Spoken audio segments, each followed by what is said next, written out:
du monde linguistique. On perd le latin, on perd une autre étape de liaison avec la Bible, avec la sacralité. On arrive à des niveaux de grammaticalisation différents qui débouchent, comme vous le savez, au XVIIe siècle sur des logiques et des grammaires différentes. Je pense à la logique de Port-Royal. Et puis enfin, au XIXe siècle, sur la grammaire comparée, sur une nouvelle rationalité linguistique.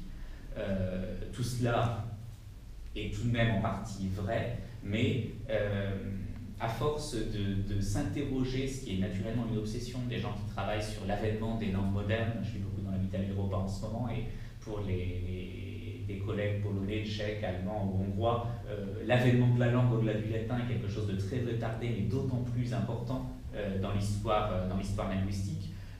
Mais c'est tout de même aussi le cas pour l'anglais, pour le français ou pour l'allemand.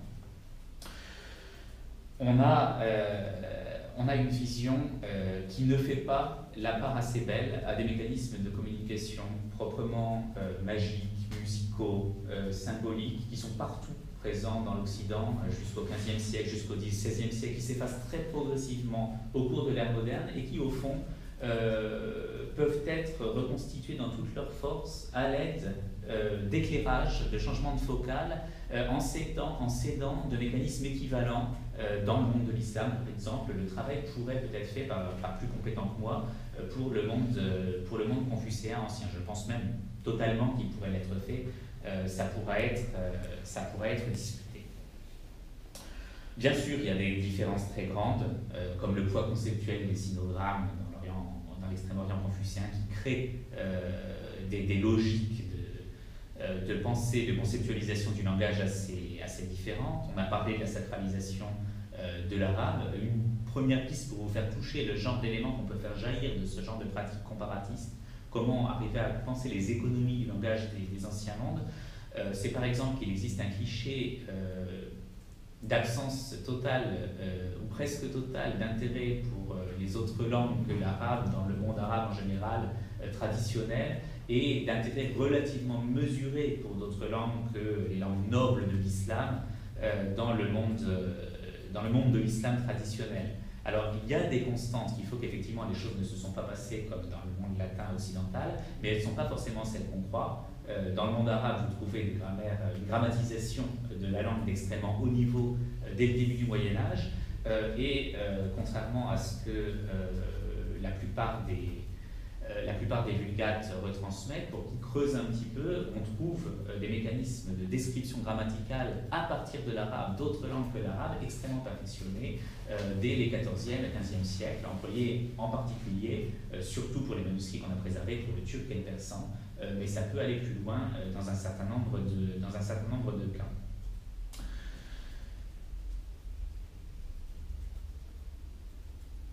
Le problème pour comprendre ce qu'on va faire, il ne s'agit bien sûr pas de poser des équivalences strictes, elles n'existeront jamais. Il s'agit de retrouver des constants, des possibilités de jeu avec la langue qui se traduisent plus ou moins pleinement en fonction probablement des conditions sociolinguistiques à travers les âges. Donc, naturellement, d'un point de vue anthropologique, quand on fait l'histoire de ces cultures linguistiques dans la longue durée, on est toujours gêné par le problème de décrire des moments avec des équilibres linguistiques particuliers en fonction d'une certaine culture, d'un certain nombre de personnes, ces cultures extrêmement complexifiées et stratifiées, et des progressions dans l'espace et dans le temps. C'est là une des différences, une des difficultés de ces démarches. Pour tenter de définir un petit peu plus, avant de passer à quelques exemples concrets qui vous donneront une idée de ce qu'on peut faire dans ce domaine sur la pensée du langage, ce qui peut caractériser cette zone intermédiaire par rapport à un raisonnement anthropologique qui s'appliquerait à des cultures non écrites, ou par rapport, mais ça vous le sentez sans doute un petit peu plus, à nos cultures contemporaines, je dirais que ce long Moyen-Âge est un long Moyen-Âge de ce qu'on pourrait appeler des cultures écrites complexes à écrit hérité. C'est-à-dire qu'on va avoir bien sûr une pensée extrêmement savante au niveau symbolique, au niveau d'un certain nombre de pratiques de la langue, dès l'Égypte des premières dynasties ou des Sumères. Mais la particularité des cultures, des grandes cultures eurasiatiques écrites telles qu'elles nous apparaissent entre 500 et 1500, c'est qu'elles sont déjà extraordinairement stratifiées. On a déjà un empilement de classiques, de textes plus ou moins sacralisés, de formes linguistiques plus ou moins figées, énormes. Et cet empilement n'est jamais totalement évacué. Même quand on a une culture de rénovation linguistique ou de novation comme celle de l'islam, qui en apparence, mais c'est une apparence seulement à bien des égards, surgit d'une phase de quasi non-existence, en fait on récupère tout de suite un énorme héritage culturel et linguistique qui impose aux savants qui vivent dans ces siècles et aux praticiens du langage un régime de construction de leur discours assez différent de celui qui était celui des premières cultures écrites. Donc ça, je pense qu'il est relativement important de le poser. Ce sont des univers, par définition, polyglossiques, même quand ils ne semblent pas être aussi polyglossiques que ce qu'on imaginerait avant de passer juste à Europe latine et islam. Je reparle encore un tout petit peu de l'Extrême-Orient. La Chine, c'est certainement le modèle qu'on pourrait penser le moins polyglossique possible quand on l'aborde de front. Mais même à ce niveau-là, on retrouve ce problème qui est aussi un enjeu du facteur non pas seulement spatial dans le comparatisme, mais du facteur de déroulement temporel.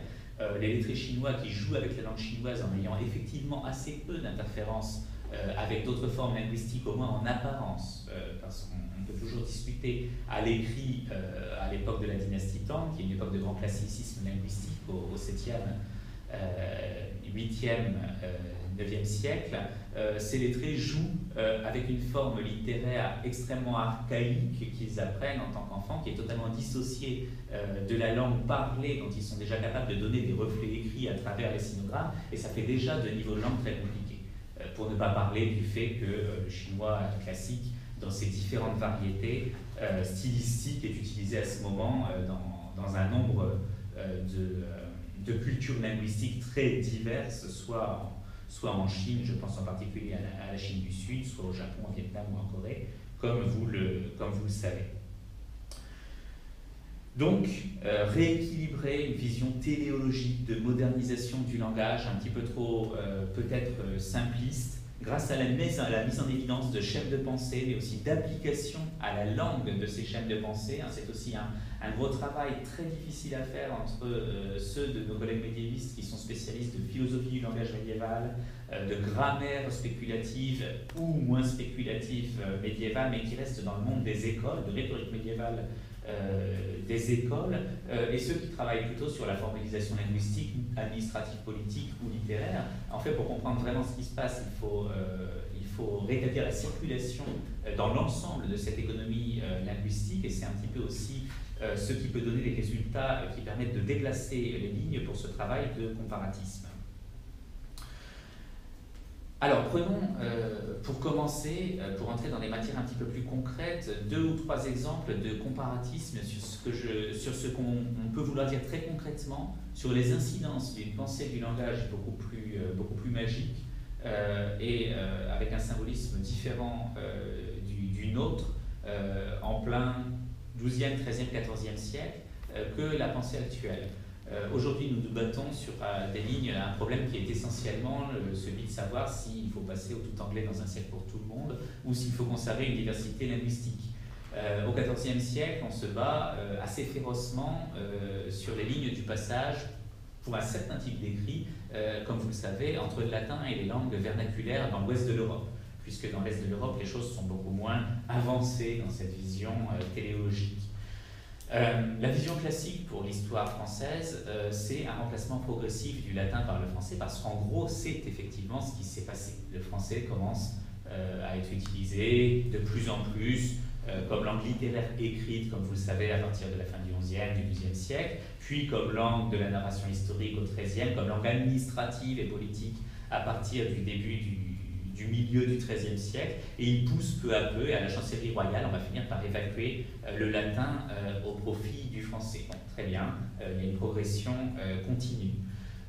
Un excellent historien du langage, historien des pratiques socio-linguistiques, Serge Lusignan, dont je vous ai mis un livre très important en bibliographie, un collègue canadien, les obsessions du langage passent aussi par les parcours personnels, a changé totalement l'histoire de ce qui se passait dans le détail pour le français au XIVe siècle. C'est-à-dire que pour les savants de 1900, c'était tellement une évidence, il ne valait pas la peine de scruter les choses de très près sur ce rythme de progression.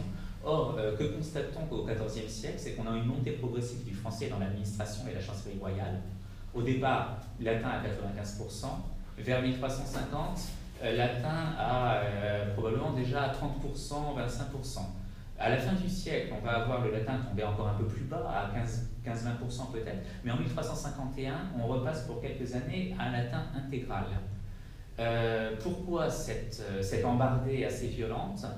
Probablement parce que le roi qui monte sur le trône alors, Jean de Lebon, celui de Poitiers, à des manuels scolaires, gardez-vous à droite, gardez-vous à gauche, était un homme à la fois cultivé et peut-être un peu trop magique dans ses raisonnements, en tout cas a fait lien avec un certain nombre des intellectuels de son entourage, du staff préparé pour gouverner, entre les premières défaites de la guerre de 100 ans et le passage aux Français dans la chancellerie royale.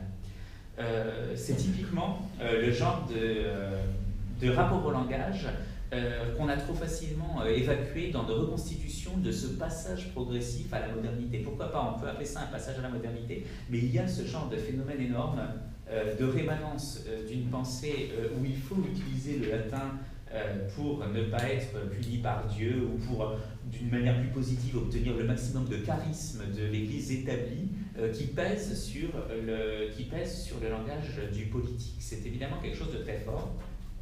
C'est quelque chose qu'on va retrouver avec des courbes asymptotiques aussi étranges du côté de l'islam. On peut faire des très beaux rapprochements. Vous avez des dynasties persanes, turques. En général, des dynasties turques, ce sont des Turcs qui parlent le turc, qui sont plutôt fraîchement islamisés au XIe, XIIe siècle, qui triomphent dans l'Orient de l'islam.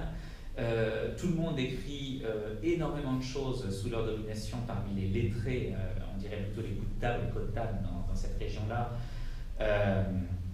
en persan, parce que c'est un monde encore extrêmement persanophone, mais la langue la plus prestigieuse est évidemment l'arabe, et ça pose énormément de problèmes à certaines des chancelleries des premiers grands empires turco-persans, comme la dynastie ghaznévide, de passer à la chancellerie de l'arabe, que pourtant les gens manient éventuellement probablement beaucoup moins bien, qui est beaucoup moins naturel qu'un persan de cour, au persan. Ils sont turcs, mais pour eux, la première étape, c'est déjà de passer par rapport au persan. Et même genre de tête à queue. Un passage progressif, mais avec un retour brutal par crainte de quelque chose qu'on a fait et qui a peut-être provoqué une déstabilisation dynastique ou militaire. Le phénomène se répète encore dans la Turquie seldjoukide au XIIIe siècle, avec des gens qui considèrent que passer au turc est trop risqué, qu'il faut passer au persan.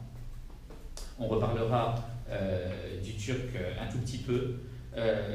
Vous avez donc un problème où le basculement ne se fait pas uniquement, comme on pourrait le penser, en fonction d'un problème de fonctionnalisme. Un tel régime linguistique est plus commode, donc on va l'adopter. Il se fait en partie à cause de facilités didactiques, mémorielles, d'héritage. Il y a un héritage qui est toujours plus facile à gérer qu'une révolution complète, mais se fait aussi à cause de pesanteur de sacralisation de la langue qui retarde, sinon indéfiniment, du moins très longtemps, le remplacement systémique de cette langue par une autre. Alors, le petit point que j'ai fait sur l'islam en introduction, c'est un point d'interrogation quasiment. Je ne suis pas forcément en train de dire que ce qui est en train de se passer avec l'islam actuel se réduise à ce problème-là. Je ne le pense pas non plus, parce qu'il faut tenir compte aussi des vitesses de rénovation des langues elles-mêmes. Les langues apparaissent sous une forme classique à une telle époque, et évidemment, si votre modèle littéraire ultime a été créé vers 700, ce qui est à peu près le cas pour l'arabe classique, puisque l'arabe coranique n'est tout de même pas le modèle parfaitement perfectionné, même si ça déplairait certainement à certains de l'entendre, pour toute chose. Ça fait un millénaire et 200 ans, ce qui n'est pas totalement infranchissable. Si votre langue modèle a été créée, comme le latin sous sa forme classique, au 1er siècle avant notre ère, le latin du 3e siècle avant notre ère, c'est très différent du latin de Cicéron, le remplacement sera probablement plus attendu. Il y a ce genre de choses, évidemment. Un historien du langage doit concevoir aussi les problèmes purement linguistiques, mais une société, dans une mesure très importante, fait très largement ce qu'elle veut du langage.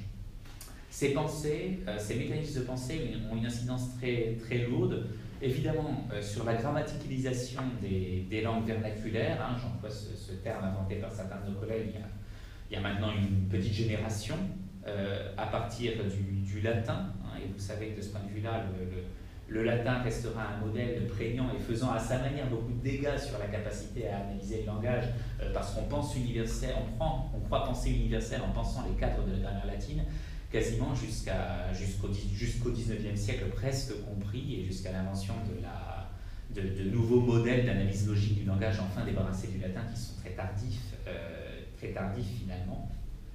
Et puis, ces équivalents islamiques que j'ai déjà un petit peu mentionnés, hein, il existe une grammaticalisation très brillante dans l'islam des 14e, 15e, 16e siècle, qui dépasse de loin l'arabe, même si elle a vécu un devenir, elle s'est étiolée ensuite sous la force d'autres modèles,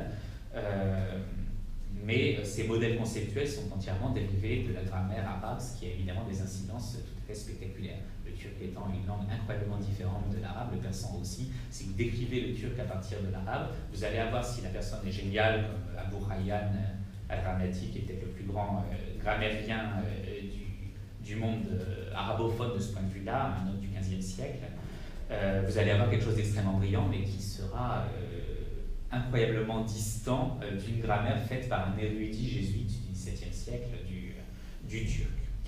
Et vous avez, comme résultante de tous ces mécanismes, des tendances à la création d'équilibres linguistiques ou de symbiose linguistique, où la langue que l'on va forger, pour des usages spécifiques, je ne dis pas toutes les langues, mais un certain nombre d'états de langue, reflète un désir de conception de la langue qui s'oriente par rapport à ce que la culture pense de sa langue, avec naturellement des effets en retour complexes, parce que les pratiques linguistiques influenceront naturellement la conception les pratiques. Un cas bien connu et facile à expliquer ou symboliser, c'est le turc ottoman, qu'on appelle un peu facilement le turc ottoman. Les Ottomans disaient l'Osmanlı, simplement l'Osmanlı. C'est une langue dynastique qui est présentée par les gens qui lui donnent son état de classicisme au début du XVIe siècle, non pas comme du turc, mais comme un mélange parfait d'arabe, de turc et de persan. Grammaticalement, c'est pas totalement exact parce que la matrice reste turque, mais linguistiquement, stylistiquement, ça